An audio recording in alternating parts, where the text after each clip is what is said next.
The premise is hard to penetrate, so I have some questions regarding the position rather than attempting to debunk you, as is all too common. I hope this serves as food for thought and helps to make some things more clear for me, and likely me as well, as I'm exploring these thoughts deeper. They're about the previous video, but I'm boosting this video, and I wanted to say thank you for doing that. I appreciate you. So this first question is basically asking, how do I conceptualize the self? And this is a tough one, right? Because, oh geez, how do you conceptualize the self? How do I conceptualize the self? I think that the self is best separated into parts. You are not merely your brain or your body. You are a combination of the body and body responses that were built over time. That's that bimodality, along with your genetic influence, and as well as your brain and its brain responses, also built over time. I'm assuming that you have seen my other video where I talk about the engrams and the frames of existence, and those are built for both the body and the brain. So these would be like the engrams of existence. It's in the duality video. A simply explained model of this is the simplified identity model combined with another model that I found useful. The simplified identity model gives us a flowchart explaining socialization pressures. I made a video explaining this here that you can feel free to check out, but I'll give a brief explanation here as well. The simplified identity model explains how an autonomy or group develops their various senses of identity. In this chart, you're able to see the varying relationship between social identity and ego identity. They are together on the chart as like a bimodality, from this to this. Social identity refers to our active outputs into the world. The way we act based on our sense of personal identity and the way others perceive us based on theirs. Personal identity is akin to your self-labels. The characteristics and labels you identify with are represented here, whether you were allowed to organically develop these through your ego identity or they were applied and pushed onto you via social identity and socialization pressures. Ego identity refers to the internal narrative that's running in one's head. It is a source of input that influences one's sense of the world on top of external reality and stimuli. But it also is heavily influenced by others, especially earlier in life, due to linguistics. Where then lies one's true self? I would like to clarify the argument of one's true self. True, meaning in accordance with fact or reality, accurate or exact, accurately or without variation. Self, meaning a person's essential being that distinguishes them from others, especially considered as the object of introspection or reflexive action. A person's particular nature or personality, the qualities that make up a person's individual or unique. One's own interests or pleasure, used ironically to refer to oneself or someone else. By these, a person's true self is one's essential being, supported by reality and or fact. In this logic, one may assume that the true self is one of an individual's predisposition, however it may be. However, this assumes a subjective reality. Most of what is commonly referred to as facts and reality are, in fact, subjective facts or reality regarding life. The way that you can tell this is via the linguistics behind the words used. A person's essential being of truth implies that an observer is able to perceive the totality of an autonomy. If someone is acting as their true self, this is generally perceived as going from a worse societal action to a better societal action. What makes a true self? The true self understands what you really want and what you really need to be joyful. It creates a much stronger and more expansive foundation for your life than any of the ego self can provide, since it is rooted in fear and insecurity. What is true self in philosophy? The true self refers to a sense of self based on authentic experience and the feeling of being truly present and alive. The false self is a defensive facade, behind which the person can feel empty, its behaviors being learned and controlled rather than spontaneous or genuine. Two core beliefs are that the true self tends to be moral and good. So when people make a change in their actions, they are more likely to be judged as doing something that reflects their true self when they change from doing something bad to something good than vice versa. This is why someone who stops abusing drugs or alcohol is often judged as allowing their true self to come through, while someone who starts abusing drugs or alcohol is judged as obscuring their true self. An idea of finding one's true self, then, at least as the common phrase is used, is to refer to the act of moving away from pain and fear unless it conflicts with societal expectations and requirements. Social shame is still heavily used in the dismissal and viewing of what some may perceive to be as true self. As the very literal person that I am, though, I want to clarify. I said that fact and reality are generally subjective, and this is due to linguistic use. Many refer to the social experiences and rules that we have learned over time as the reality that they are based in, and we see this represented in many cases.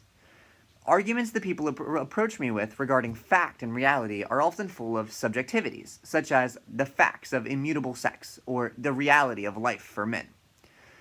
Both of these are influenced by one's socialization, of their level of gender conservatism, of their own individual subjective experience of the world.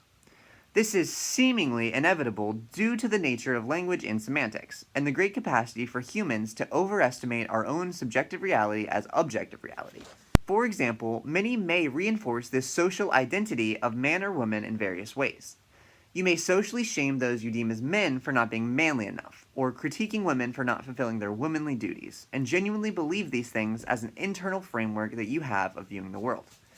However, objectively, men and women are just linguistic social identities, at least in English, that individuals ascribe to or cast away from with varying degrees of effectiveness. They identify with these labels in varying ways. Not all languages and cultures harbor the ideas of men and women, and their own subjective view on reality would be one that does not hold the same facts and reality as the former, as English.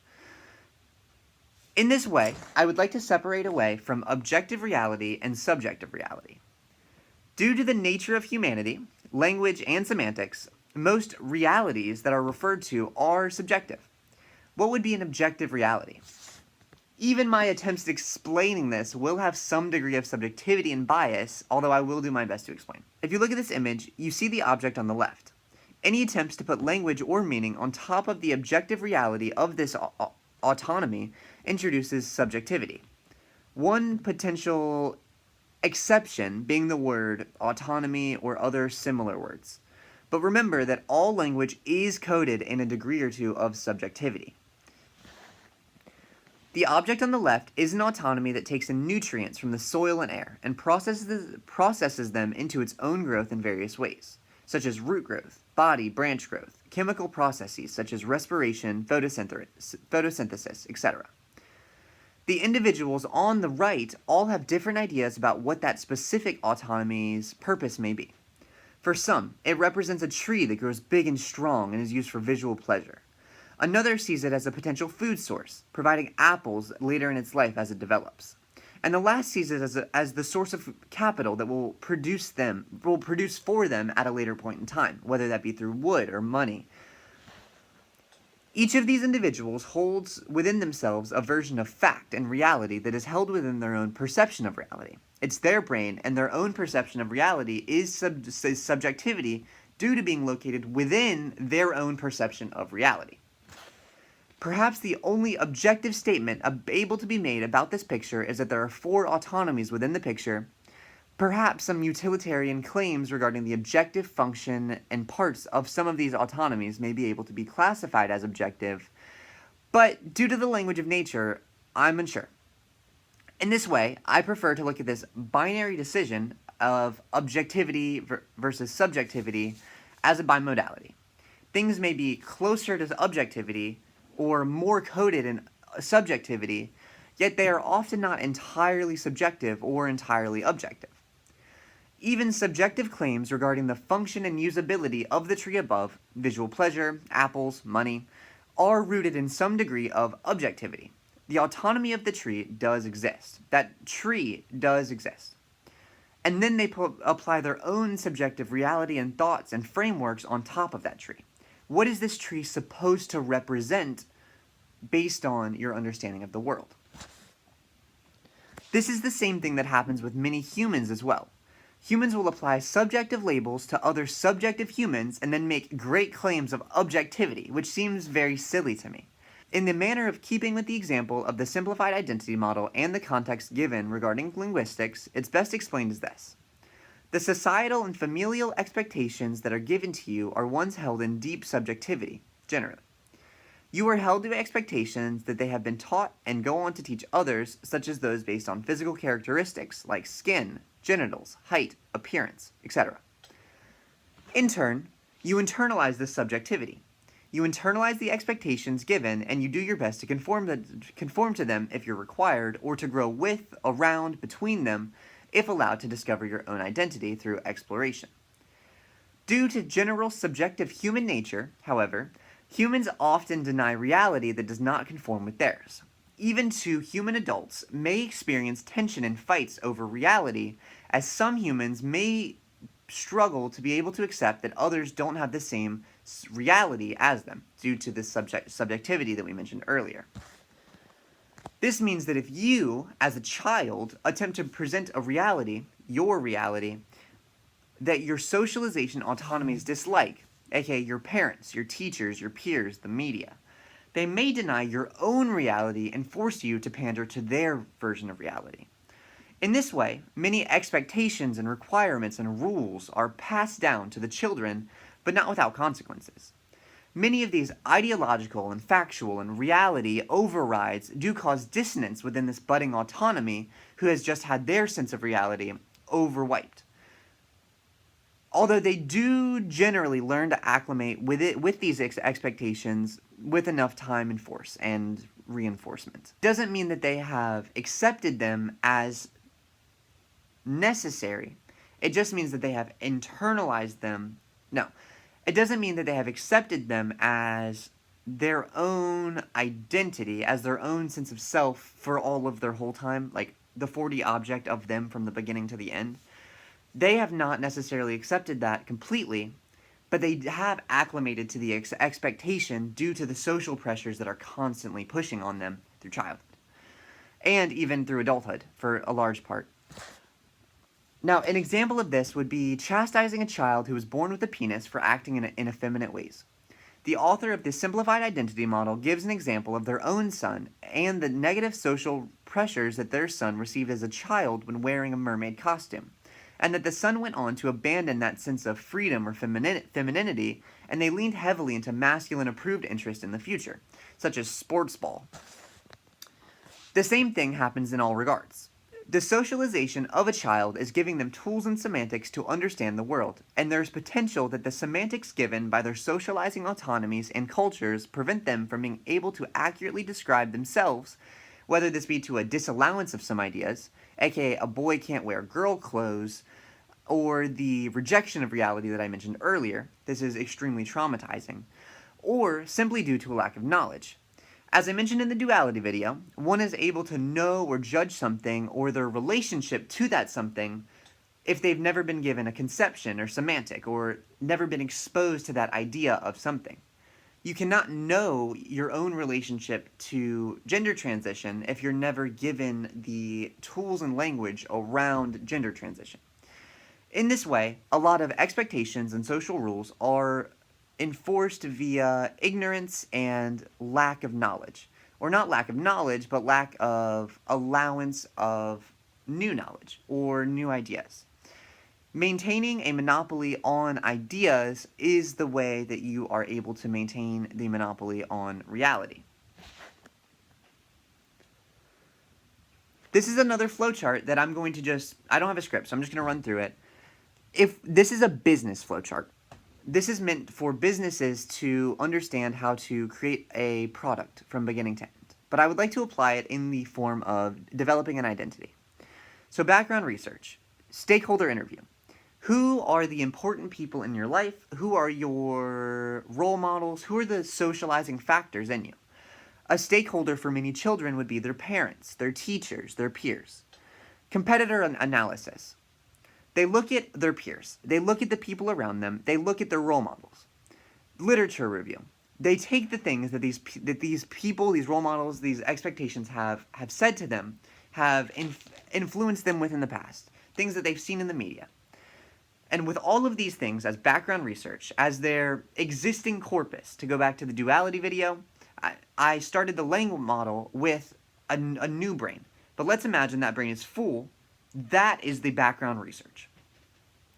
Contextual inquiry. Now the individual or autonomy goes and communicates, and they ask questions. Why is it this way? Why does that happen? How does this happen? In this, they develop greater understanding of other people's perspectives of the world. They're able to add things to this background research, and then they're able to go through an interpretation session, either alone or with their close role models or people that they trust, and figure out what the hell that actually meant. What did the information that they just got, what does that mean? Now, an affinity diagram organizes a large number of ideas into their natural relationships. It is the organized output from a brainstorming session. Use it to generate, organize, and consolidate information related to a product, process, complex issue, or problem. Now, in the view of developing a personality, this would be taking the new information that you've received, taking the questions that you asked, and your background knowledge. How does this shape into your view of the world? For example, the expectations and social roles, requirements, pressures of your socializing factors, your socializing autonomies, does influence the way that your affinity diagram will be represented. Now, you have your model consolidation. You have your sequence model, your identity model, and your day in the life model. Sequence models are a very common sequence modeling technique in machine learning that is used for analyzing sequence data. Essentially, this means that your brain does some processing for how sequences led to certain emotions, certain linguistics, certain ideas, and it comes to conclusions. And the identity model is your brain experimenting with how your personal identity how you relate to your personal identity, how your personal identity and yourself are combined, how you and your identity are linked. And a day in the life model would be simulations of you acting in various ways and the expected social repercussions, the expected social outcomes. Then you vision it. All of these things come together into your daydreams, your brainstorms, your ideas of the future and what is to come. And then you implement the product concepts. You build this product, you build this identity, this person, out of all of these other steps that have come. The background research, your role models, building the idea of how you can be most successful, how you can fit in best in life, and visioning how can I do this.